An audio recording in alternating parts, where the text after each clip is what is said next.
New videos every day. I did spend some time in the Peace Corps way back when, and I think one of the most important things that I learned when I was in the Peace Corps was how important people are, because there were times when we had very little. We earned about $4.50 a day, and we relied on people to travel to get around. And once we had traveled out to another town and we were trying to make our way back by hitchhiking, and we got stuck. Somebody dropped us off on the side of the road and we got stuck on the side of the road. And if it wasn't for people just picking us up and trusting us, we would have never made it home that night. I mean, or we could have walked home, but it would have taken days. So this one family picked us up and they dropped us off at our house. And they discovered that we actually didn't have any water at our house. And they brought us a whole entire oil drum of water. And we wouldn't have been able to survive without these people. So you really, that's all you need. We needed clean water and we needed a little bit of food, and it didn't really matter what the food was. And we needed people. And that's how we survived. And the interesting thing in Africa was I had no electricity, and at night it got dark and all you could do was talk to people. That was our entertainment. And we spent hours talking to people or listening to people, and it was considered rude if you didn't spend time talking to people. And it's kind of sad now that I'm back in the US. I think I've forgotten some of those lessons. I've forgotten how important people are, and I think sometimes I turn on the TV too much and I forget to call my friends and talk to my friends, or jot them an email, or go play with my nieces and nephews, because people is what it's all about. An interesting thing about being in Africa was you actually had to trust people, because they were all you had. You had to trust them because you had to rely on them. And you could trust them, and everybody trusted everybody. And you could hitchhike anywhere, and you knew nobody was going to rob you or murder you or anything like that. It was interesting when you get down to just the most important things in life, you begin to trust people. I think this was kind of an interesting story. Everybody always wants to be rich. I want to be rich. But I had this friend, she was a 5th grade teacher. And she was a good teacher and she loved teaching. She was happy. She's a beautiful lady. And she meets and marries this millionaire and moves into this big fancy house, and she doesn't have to work anymore, and she thinks that that's going to make her real happy. And it was interesting. I actually watched her get depressed. She had nothing to do. She had nothing to do all day long. I mean, once you've decorated the house, what else is there? She would get 2-hour pedicures and she would go for a spa, but there's still 4 more days in the week, right? What are you going to do? So she gets on antidepressants, and from those she developed kind of this shopping obsession, where she would shop obsessively on Home Shopping Network and buy things and not even open the packages. That was wild. And then she just kind of got weirder, and her husband finally divorced her.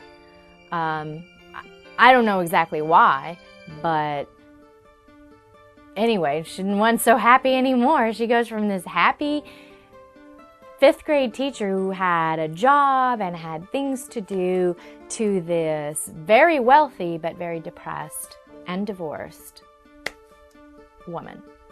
So what's the lesson there? So when I look at her life, it's easy to see that when she was working, she was surrounded by teachers and children and parents and all these other people, and she was happy, and the children loved her, and she felt good. She was happy when she was around people, and these people gave her something to do. And when she didn't have her work, she didn't have any people anymore.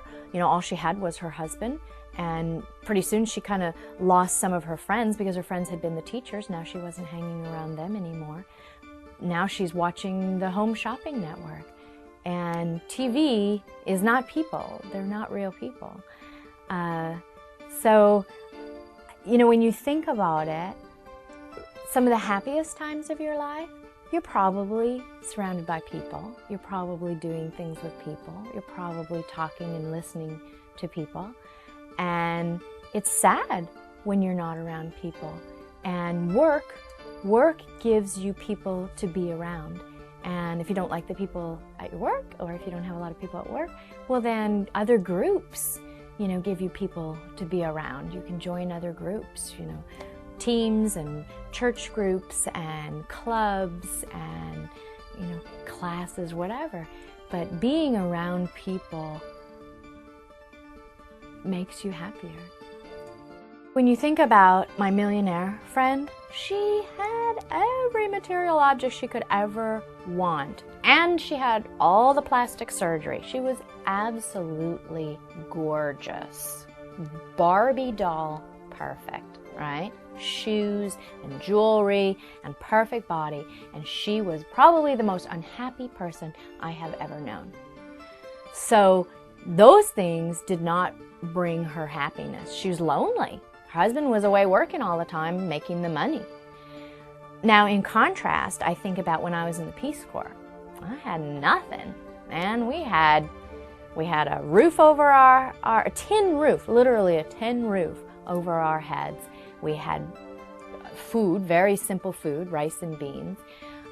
But we had people, and we had friends, and they would come over and talk, and we'd literally sit around the campfire kind of thing.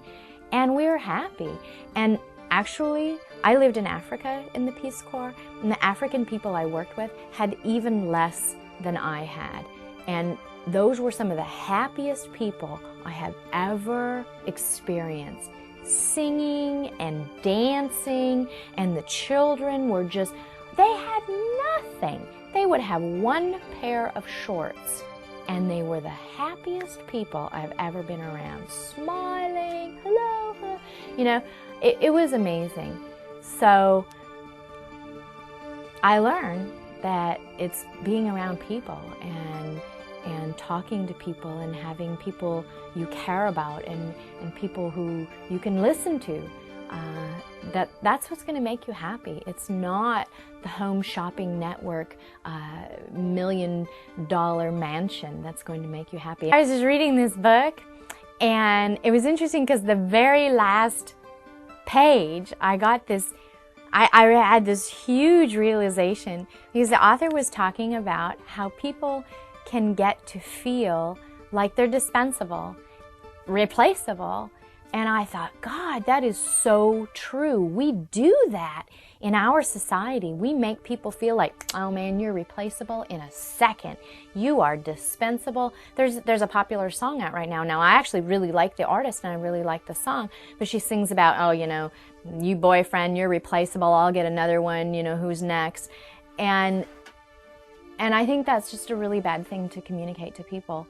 And what I'm trying to communicate to people is that each and every one of the people in my life is indispensable in some way.